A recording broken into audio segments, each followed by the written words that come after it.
perjanjian kita dengan Amerika ini, Amerika mengenakan syarat Petronas kena beli LNG, gas asli cair, LNG.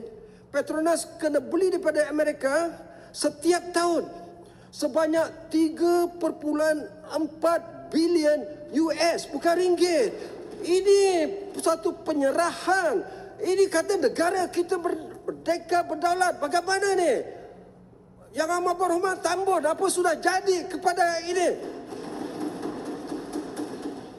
Beratus tahun negara kita mempertahankan melawan Belanda, Portugis, Inggris. Kita merdeka, tapi hari ini Trump datang yang menjahanamkan Gaza, bumi Palestin. Kita sambut mereka dan kita serahkan kekayaan kita. Ini pemunggahan. Ini pemunggahan harta negara miskin Malaysia ke Amerika. Ini tidak boleh. Saya kritik. Saya tak tahu apa jadi pada saya selepas ini. Tapi saya tidak bersetuju.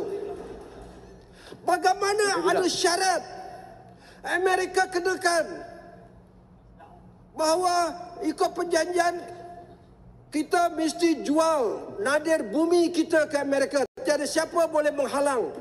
Mana boleh dia mengenakan syarat sedemikian?